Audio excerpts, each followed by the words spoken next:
Vous savez, l'ODPC est une machine politique.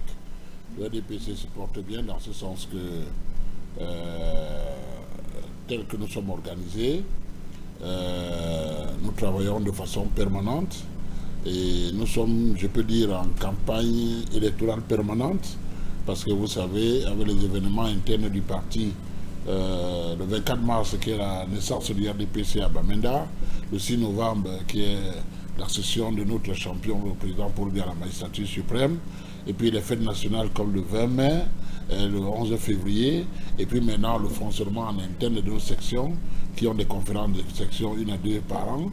Et normal, les statuts parlent de deux. Donc vous voyez, avec toute cette activité politique, le RDPC est sur ses starting blocks de façon permanente. D'accord. Puisque nous parlons dans un premier temps du RDPC, pouvez-vous nous dire comment se prépare ce parti de novembre 82 dans le cadre de cette élection présidentielle de 2025 qui approche à pas des géants? Non, disons que le parti RDPC date de 1985. C'est le président national du parti qui est chef d'État depuis 1982.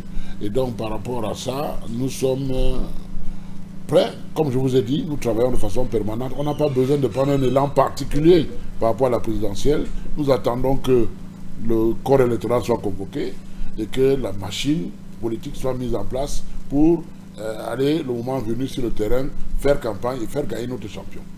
D'accord. Entrant de plein fouet dans cette émission, Robert Moutir Bassa, je suis convaincu que vous avez suivi avec beaucoup d'attention le dernier meeting du mouvement pour la Renaissance du Cameroun qui s'est tenu à Paris à la place de la République et qui a d'ailleurs été tenu de main de maître par Maurice Kamto, d'ailleurs le principal challenger du président Paul Biya à la dernière élection présidentielle de 2018 au Cameroun.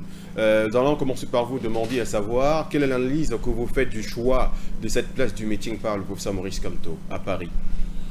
Ben, justement, c'est une question pertinente. Au niveau des élections de 2018, évidemment, le président, le professeur Maurice Kamto est arrivé en deuxième position avec un peu plus de 14% derrière le président Paul Biya, très loin derrière le président Paul Biya. Et donc, c'est normal qu'il soit un peu considéré comme le challenger, parce que ce sont les résultats des élections qui ont donné ces chiffres.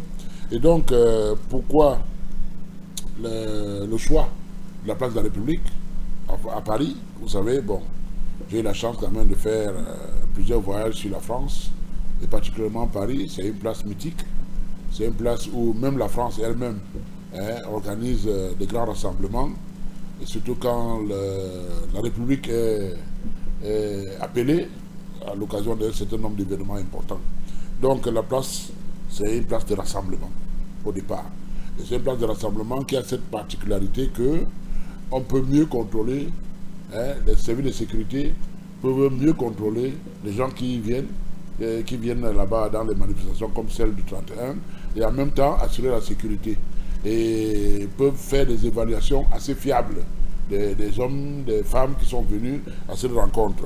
Donc je sais qu'au départ, le professeur Maurice Kamto, d'après ce que j'ai pu lire à gauche à droite, et des discussions que j'ai pu aussi avoir, a été invité par la diaspora. Et la diaspora a choisi la place de la République parce que c'est un peu... la France est le pays où on a beaucoup plus de Camerounais d'expression française. Et dans les pays voisins de l'espace Schengen, il y a beaucoup qui peuvent très facilement arriver à Paris par route, par moto, par avion, pour essayer de faire le maximum. Évidemment, les chiffres que j'ai lus, que la police française a annoncé, elle a annoncé à peu près 32 000 manifestants présents. Donc c'était quand même un grand meeting. Et donc la place, c'est une place mythique qui, derrière tout ce qu'on peut voir comme activité politique, meeting, je pense qu'il y a le côté caché des choses qui est de façon systématique, parce que le professeur Maurice Kamto ne peut pas aller faire un meeting en plein Paris et ne pas rencontrer les autorités françaises qui sont à Paris. Vous comprenez? Je suis sûr, même si on ne l'a dit nulle part, je suis sûr qu'il y a sûrement eu des contacts avec le gouvernement, le Quai d'Orsay, la présidence, je ne sais pas, avec les autorités françaises, parce que pour avoir l'autorisation de manifester, J'ai d'ailleurs vu la copie de l'autorisation de manifester de l'administration française. Donc il n'était pas là incognito. Il était là au vu et au su et avec l'autorisation des autorités françaises. Donc je me dis que derrière le meeting, il y a les coulisses politiques qui ont dû se faire. Quoi? Je ne sais pas, mais je pense que c'est quelque chose qui aujourd'hui permet de comprendre que Kamto est allé à Paris à l'invitation de la diaspora. Et Paris est une place mythique qui permet à beaucoup qui sont dans la zone Europe de converger plus facilement et de venir écouter son message. Justement, puisque tu es en train de parler des non-dits par rapport à l'organisation de ce meeting à la place de la République à Paris, Maurice Kamto aurait certainement rencontré des personnalités à Paris, en France. Est-ce qu'on peut dire d'une manière ou d'une autre que ces différentes rencontres pourraient avoir un impact significatif dans le landerneau politique dans un temps si peu probable? Mais M. Abdourahmane ne peut pas négliger ça. Il suffit de rentrer un tout petit peu dans l'histoire pour comprendre ce qui se passe. Vous savez, c'est la France a colonisé à peu près 14 pays qui sont, qu'on les appelle aujourd'hui, des pays francophones, en Afrique de l'Ouest et en Afrique centrale. Et donc, c'est la France qui a coaché les pères de notre indépendance. La majorité de ces pays, les chefs d'État ont été choisis par la France, il faut le dire. Ça ne sert à rien de faire comme si ce n'était pas ça. La France a choisi. Et arrivé aux affaires, ils ne pouvaient pas prendre la République du jour au lendemain et diriger comme des gens qui étaient là depuis. Derrière chaque haut responsable, il y avait des conseillers techniques français qui aidaient à aller dans la direction souhaitée par la France et respecter les accords de coopération économique, militaire et monétaire qui ont été signés. Oui. Donc ça fait que, à partir de cet instant, la France joue un rôle important dans nos pays. Essayer de se voiler le visage ou se cacher derrière son petit doigt pour dire que la France n'est plus là, c'est pas vrai. La France est toujours là.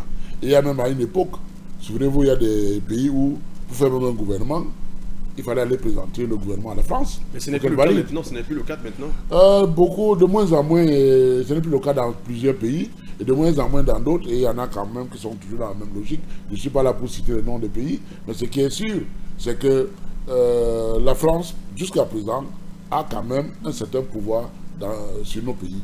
Et donc, essayer de dire qu'on peut diriger un pays francophone parmi les 14 pays sans que la France soit associée, c'est un peu chercher à tromper un peu les gens. À part quelques pays qui ont pris carrément leur indépendance, comme les pays du Sahel, oui. Aujourd'hui, qui ont coupé les ponts complètement. Et là, c'était brutal, les ont maintenus. Mais le Cameroun, lui aussi, il est dans cette mouvance. Le Cameroun est dans cette mouvance, mais c'est une mouvance politique avec finesse et ruse pour essayer d'avoir le moins de casse possible. Donc, d'une autre manière, est-ce que cette possible ou probable allégeance de Maurice Kamto avec les barons de France pourrait donner le sentiment qu'il voudrait que la France continue les prolongations au Cameroun en ce qui concerne la prédominance? Mais la France ne partira jamais d'elle-même, parce que beaucoup de gens ne savent peut-être pas.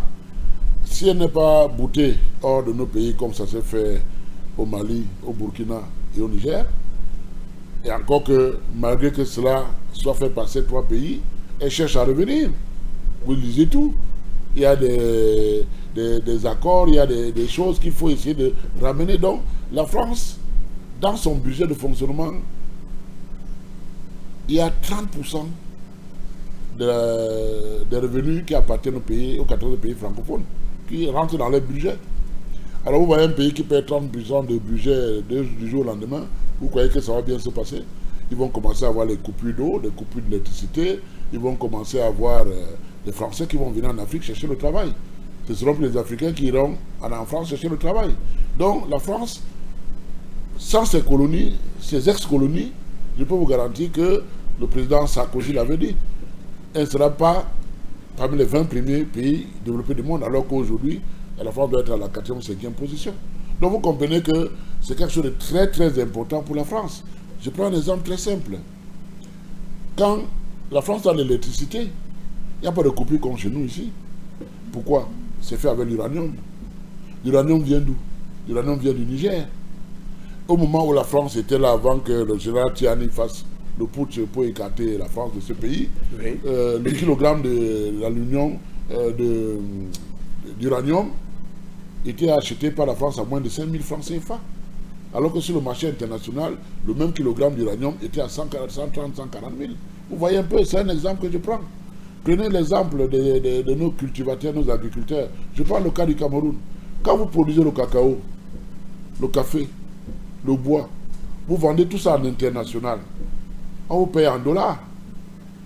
Ok? On vous paye en dollars. Mais est-ce que vous recevez les dollars au Cameroun? Non.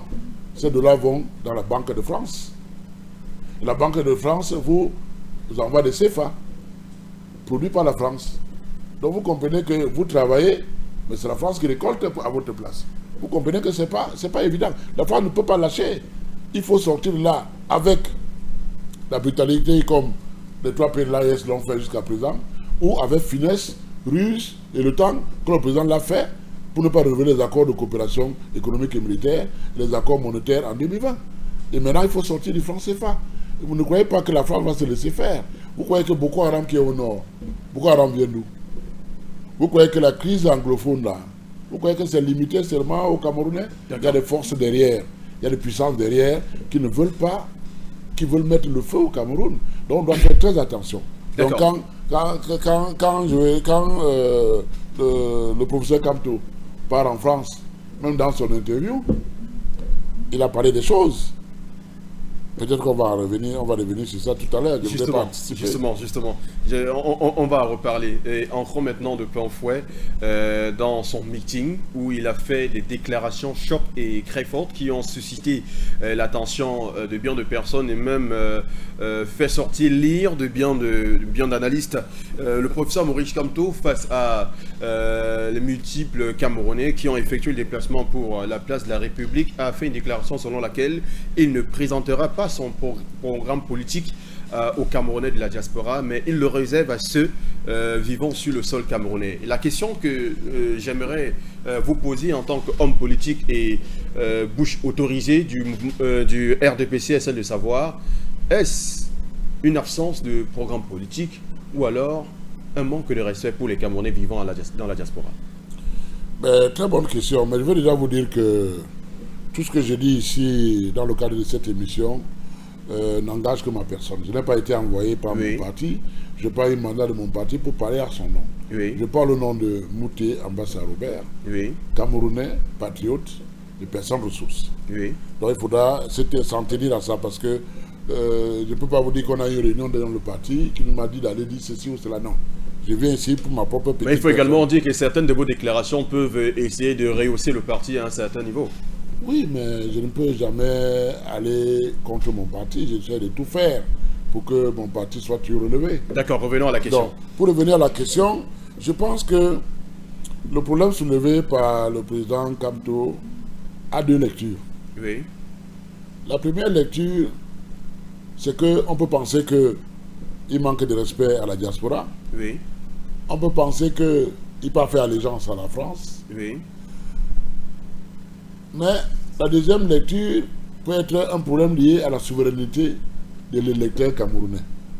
Parce que vous savez, s'il déroule son programme là-bas, ça va confirmer ce que je viens de dire concernant l'allégeance aux colons. Vous comprenez? Il réserve son programme au Cameroun et aux Camerounais du Cameroun parce qu'en même temps, c'est le plus gros bataillon qui va les lire parce que la diaspora garde quand même... On va y revenir sur cette question-là. Voilà. Donc un bataillon assez important pour le conduire à la présidence. Et donc il a besoin de respecter ce bataillon et en même temps respecter la souveraineté de ses électeurs. Donc c'est-à-dire que Maurice Kamto s'aligne dans une logique souverainiste, c'est ça? Je pense que... J'ai dit qu'il y a 2 lectures. Il y a la lecture où on peut penser qu'il manque de respect à la diaspora et l'autre lecture où on pense qu'il donne la priorité à la souveraineté. Donc la souveraineté des électeurs qui vont le porter à la présidence. Eh bien, nous allons également dire que le leader a accusé le mouvement de bloquer, le gouvernement de bloquer les listes électorales et de manipuler les chiffres. Ces allégations sont-elles fondées? Vous savez, comme le président du MRC, le professeur Maurice Kamto, est un homme de droit, il est entouré par beaucoup de militants de droit et qui ont fait dans le droit, effectivement. Il y a beaucoup de procès en cours.